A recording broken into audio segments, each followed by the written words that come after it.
Hi, welcome to Google Cloud's digital conference, Let's Talk AI. My name is Rowena Halford. I'm a program manager here at Google Cloud. Today, I'm joined by Jen Bennett, Technical Director, Office of the CTO for Google Cloud. Welcome, Jen. Thanks. So today we will be talking about predictive maintenance, IoT core, and machine learning. We have Googlers on standby to answer your questions live, so please click on the icon to your left and ask away. So let's dive in. Typically, heavy industrial equipment has a lifespan of anywhere between 30 and 60 years, and it's very difficult to replace this equipment. But if breakdown happens, it leads to a massive loss of productivity and profit. So, well, how do you avoid this costly downtime? Maintenance, of course. Some of the techniques previously used were focused on a time-based approach, using statistics from the past. The data set is compiled and analyzed to make a best guess at how to prevent the same problems occurring in the future. Let's start by bringing everyone up to speed on how predictive maintenance could really benefit from some common industry problems. The first example is the aviation industry. Each Boeing 747 engine has approximately 25,000 components and typically generates around 1 terabyte of data. Before each flight, the pilot performs vigorous pre-flight checks. The purpose of these checks is to improve flight safety. Now, a large percentage of flights will require the need to reactively call upon an aircraft engineer. Most of the time, this will be when passengers have already boarded the flight, causing flight delays and, well, unhappy customers. This results in a loss of profit. Now, if each engine component already has a sensor, imagine the possibilities if, well, those sensors could now talk to each other in real time and be analyzed. The oil and gas sector, another great example. Despite a rise in alternative energy sources, global demand for oil continues to increase. Extracting oil is a dangerous and expensive business, whether it's done onshore or offshore. Oil rigs deal with intense pressure, highly combustible material, and large, heavy, expensive equipment. Downtime could be incredibly costly, not to mention the increased health and safety risk for on-site workers. Likewise with manufacturing. The manufacturing industry already started their transformational journey by heavily investing in automation and robotic machinery. Yet still, almost every factory loses around 5% of its productive capacity from downtime due to factors like, well, poor maintenance of this really expensive machinery. In fact, many of them lose up to 20%. What's worse is most of these facilities are unable to even estimate their downtime. This is costing the US manufacturing industry approximately $50 billion every year. So here is what we know. 40% of preventative maintenance costs are spent on assets with minimal effect on uptime failure. 30% of preventative maintenance activities are carried out too frequently, and 45% of all maintenance efforts are ineffective. All machines need maintenance. It's a fact. That's why we believe a condition-based monitoring approach is needed. There are many business benefits of predictive maintenance. The results really do speak for themselves. Industry reports are showing a 25% reduction in maintenance cost, a 12% reduction in scheduled repairs, and a 70% reduction in downtime. So Jen, why don't you tell us a little bit more about how IoT and ML are disrupting technology today? Yeah, I'm sure, Rowena, it's no surprise to you that we're living in this interconnected world, and no surprise to our viewers. Studies suggest that there will be 220 billion devices with sensors connected. Gartner estimates 20.4 billion devices are connected today, with an estimated 50 billion by 2020. IoT will usher in one of the most disrupted technology advances. But what's really important is the insights from the IoT data to drive things like you mentioned, internal efficiencies, improved productivity, improved customer experience, and even new business models and new service models. If we look at the oil and gas industry, the one you mentioned earlier, 1% could result in 90 billion in savings. So let's take a closer look at that. IoT plays a crucial role in predictive maintenance. So Cloud IoT Core from Google is a fully managed service that provides device management and connectivity to the cloud. The main components of Cloud IoT Core are the device manager, the protocol bridges, so standard protocols like MQTT and HTTP. And this device manager allows you to register, configure, and monitor devices. There's also a data broker to allow devices to connect and send data to Google Cloud Platform. Telemetry data is forwarded from Cloud IoT Core to Cloud PubSub, which then the topics, the subscribers can register for that data and make actionable insight on that data. So we'll talk a little bit more about that in a minute. We have devices connected with Cloud IoT Core, which makes it easier to manage and connect devices in a secure way and at scale. However, the big challenge now becomes the massive amount of data. And to realize the full potential of IoT, organizations need to extract actionable intelligence or actionable insight from this enormous volume of data, and often fast-moving data. Oftentimes, they need to do this in real time. So the underlying architectures are going to need to evolve. Without the right data management strategy, investments in IoT are going to yield limited results. Of course, Google has a rich history in managing big data. So it's no surprise that bringing that expertise in data is invaluable as we connect all of these devices. Of course, we've also learned that not everything can be done in the cloud. In fact, IDC estimates that about 45% of IoT data is likely to be processed and analyzed closer to the edge. Let's take a closer look at what the benefits are of edge computing. So let's first look at latency. So you had mentioned use cases in manufacturing, in operations, even in aircraft, right? The latency and the response time that needs to be taken often is too short to be able to make a round trip to the cloud and back.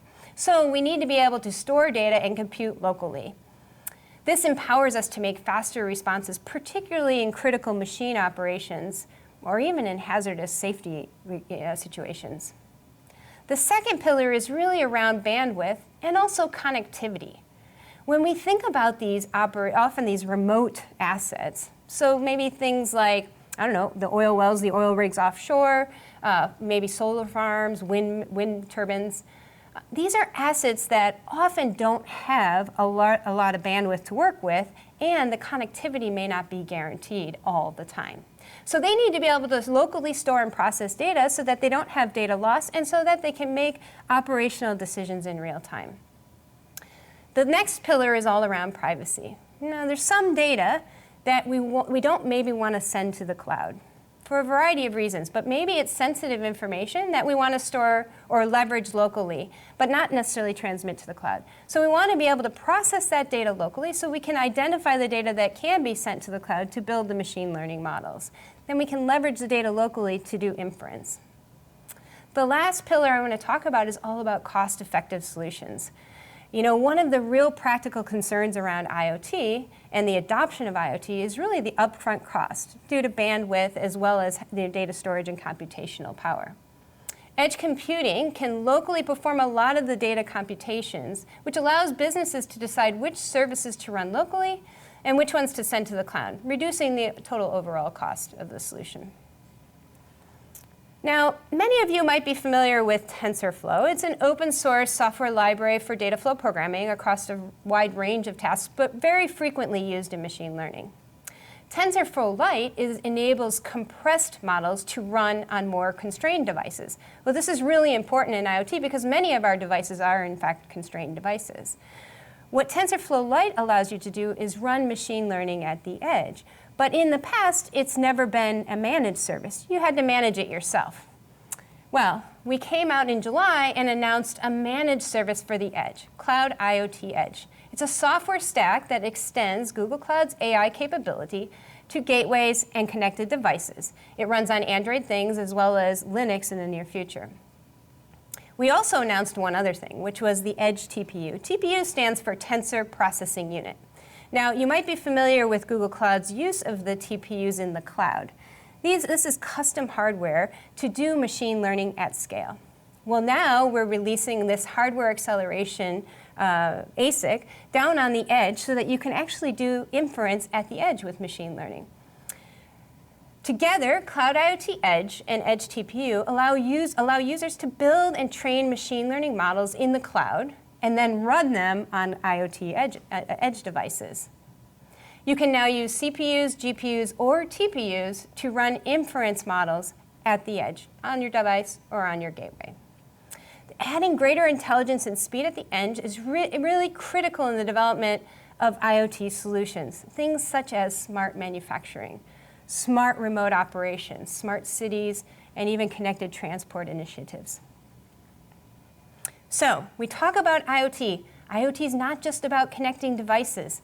IoT is about a platform that enables you to connect and manage devices, bring that data, process the data at the edge, bring the data to the cloud to build intelligence and to make actionable insight from that data. So if we look at the whole platform, edge to cloud, you look at the IoT edge solution, Cloud IoT Core, and then all the big data processing capabilities that we have as part of Google Cloud, which includes PubSub, which is a message bus, a very large-scale message bus, Dataflow, which is a processing or transformation language, BigQuery, which is a service like a big data warehouse, allows you to store data and run massive queries, as well as the expertise in machine learning with Cloud Machine Learning Engine.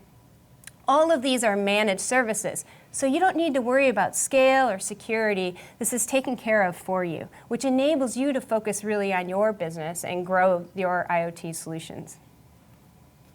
So due to the high-risk nature of manufacturing operations, the only solution for never-fail situations has been to over-insure uptime with redundant equipment and too many parts on hand, which is an unsustainable model.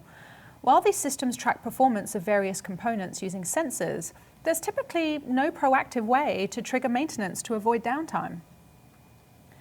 This solution leverages Google Cloud Platform IoT Core to read sensory data and predict the remaining useful life of the various components, offering an end-to-end solution that securely reads sensory data in real time, processes the data, and executes a machine learning model to get predictions.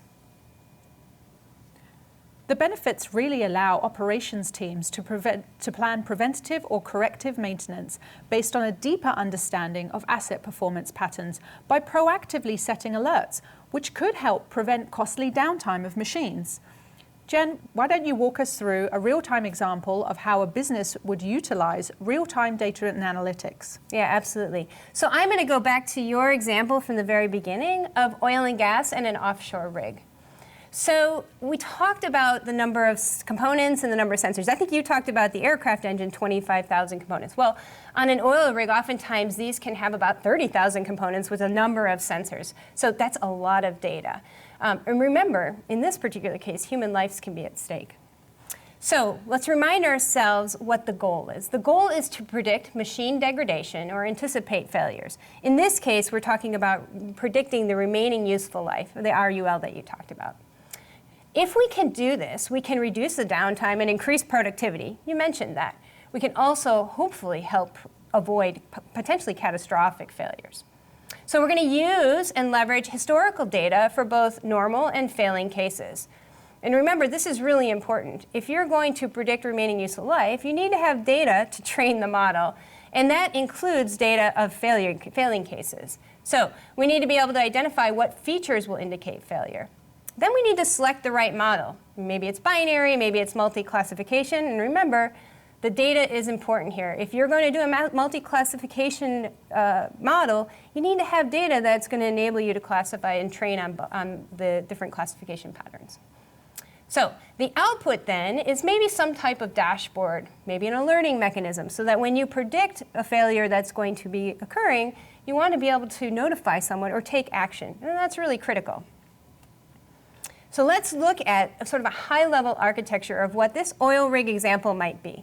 First of all, we're not going to be connecting to a real asset today, but we do have a data set that simulates machine data coming in, and that's connecting into Cloud IoT Core, which is going to receive the data.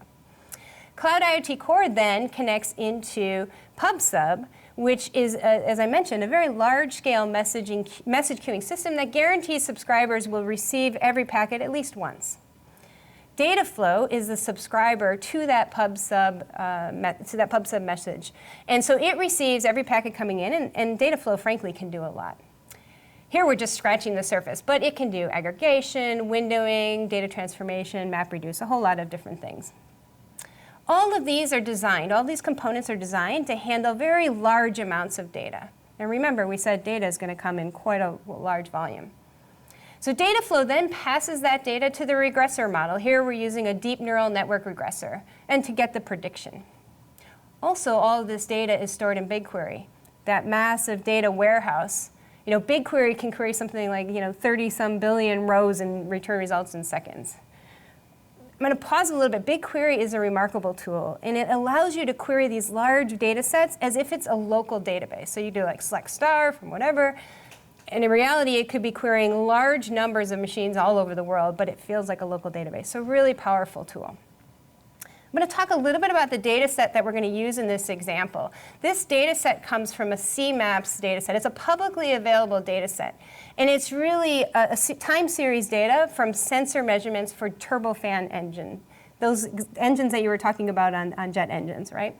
So this is, again, a simulated data set that really has data that comes from the full life cycle of the machine, from inception to failure. So this is really important because we want to train on failure. So we've got to know what failure looks like. We then use this data set to simulate large volumes of IoT data based on the distribution of each sensor and each time interval. So let's take a closer look at that. These are the 22 variables that I mentioned that are part of this data set. So you can see there's sensor measurements like temperature, like pressure, a number of other things. When you train your machine learning model for IoT, it's similar to how you would train any machine learning model. You need to figure out if your features are significant, and you need to figure out the variable importance.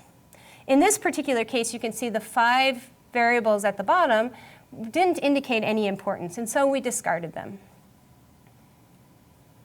Now, let's take a look a little bit at the model itself. We tried a number of different models. This was time series data, so we tried things like LSTM, wide and deep regressors, all part of the estimator API. In the end, the estimator, the DNN regressor, was really the simplest and the most transparent, which is important if you're going to convince business users that this is working as you designed. So one of the important factors in this solution that we're talking about here, though, was that we're going to use CloudML Engine to do the scaling. And you have to remember that not all TensorFlow code will fit into CloudML Engine. And when you're looking at modeling or predicting at scale, you need to make sure your model can be distributed to thousands of machines if need be. And so you need to comply with CloudML Engine. If you use the estimator API, you automatically get these inherited classes for deployment, for testing, and training. So you can see the code here for this estimator API. In this case, we're using the DNN regressor. And you can see here that it's quite simple. Actually, you give it your hidden units, the number of layers and sizes. And in this case, we're actually calling an optimizer, but that's not necessary if you don't need to. But in our case, we wanted to set the learning rate and the L1 parameters. So a reminder, what we're trying to accomplish is we're trying to build a model that enables us to predict the remaining useful life and then alert when we see that it's going to be a problem case. So we're taking large quantities of data, streaming that information into Cloud ML Engine in order to build that model. I want to talk a little bit about scoring. So the DNN regressor model on the IoT data here was scored with root mean squared error. In this case, we were able to achieve 45. So what does that mean? There's about 350 on average cycles per engine. So we're about plus or minus 45 cycles. Now, this was in line with the papers, and for a demo, this is probably sufficient. Interestingly enough, with more feature engineering, we were able to see significant reduction in root mean squared error. And you can see that here in this chart. So once again, if we look at the overall architecture, we have sensor data flowing through Cloud IoT Core to PubSub. You have data flow, which receives the packets and can do some processing. It then passes the data to BigQuery, as well as to the DNN regressor in order to do prediction. And then when you build your application, you may have predictions showing up, say, on a dashboard. You might potentially leverage for alerting. And so you may want to show real-time and historical data, maybe in a trend chart. Maybe you even want to see the asset on a map to show the location. So all of these things are all part of that IoT platform that we talked about before. And again, all managed service. Of course, you could also add that Cloud IoT Core Edge, where you can actually push the machine learning model down to the edge and do inference at the edge. That would be another thing you could do. Now, in terms of training, you likely want to build some continuous modeling. So in other words, you want to retrain the model on occasion. So let's say maybe these assets have failures every 3 years. Maybe you want to retrain your model every 6 months, something like that. You'll know based on your business case, or maybe you have to do some trial and error. And when you build this continuous online learning model, it needs to continually reassess data. And this is also one of the benefits of using Cloud Machine Learning Engine. However, be careful. You need to make sure you continue to apply best practices when you're doing training, and make sure you segment your training data.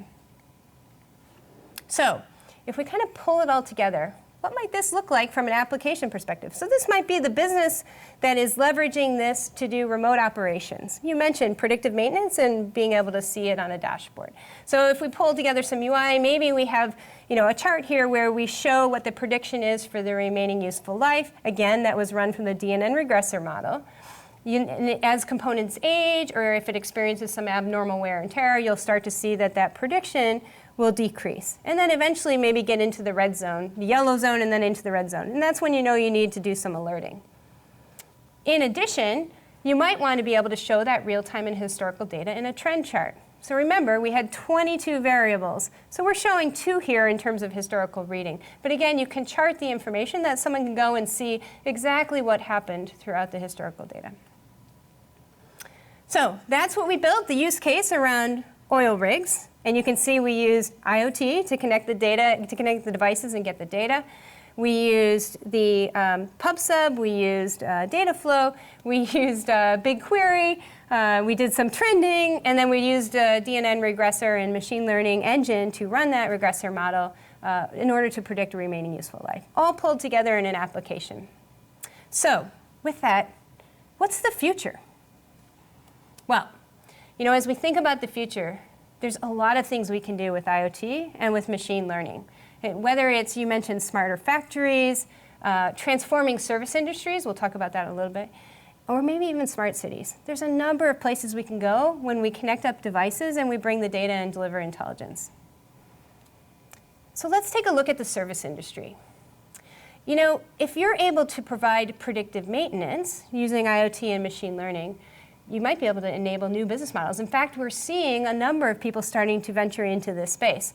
So for an example, asset as a service.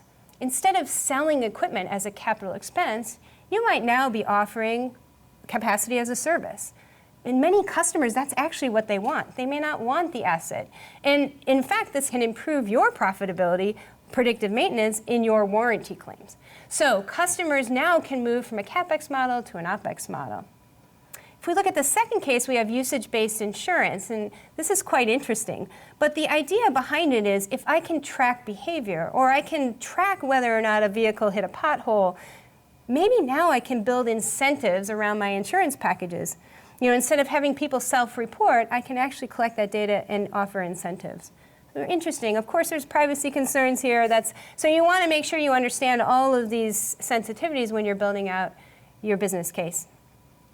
The last one is really benchmark as a service. So this is interesting, but imagine if you're collecting all of this information, you can consolidate the product reliability data and start to build benchmarks, maybe within an industry, maybe across industries. And this can be then fed back to product manufacturers for future product development. Really invaluable. Now, let's talk about smarter cities.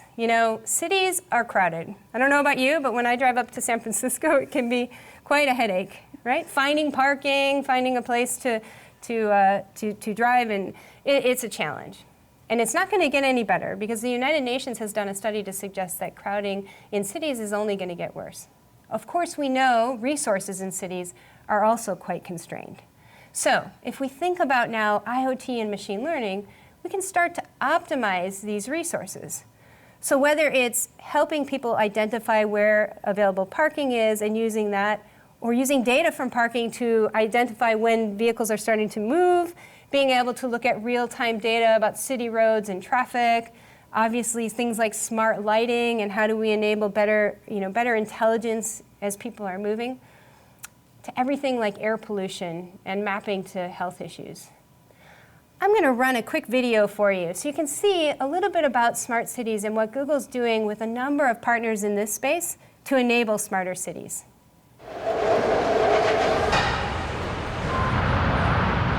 West Oakland is surrounded by 3 major freeways, and it is downwind of the Port of Oakland, which is the 5th largest port in the country. The community is a real blend of land uses. There's warehouses next to homes, and it's only been recently, in the past half century, that we've realized that this is a bad layout for public health.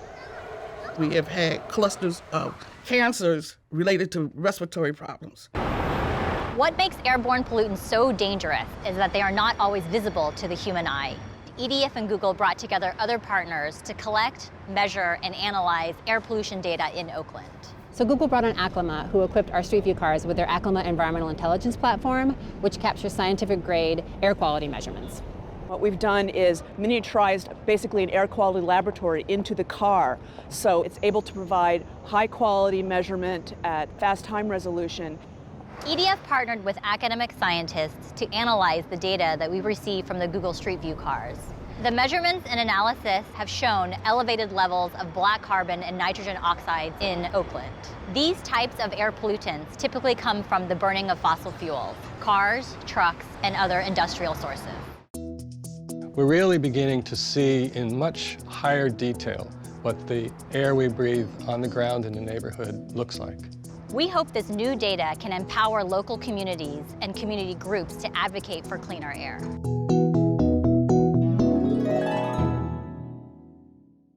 So you've seen a case where Google has partnered up with a number of people in the industry to look at air pollution. And in May of this year, Kaiser joined the ecosystem and published a study linking these air pollution maps with medical record data from members who live in the neighborhoods, creating a block-by-block analysis of the health risks from air pollution, the most detailed analysis of its kind.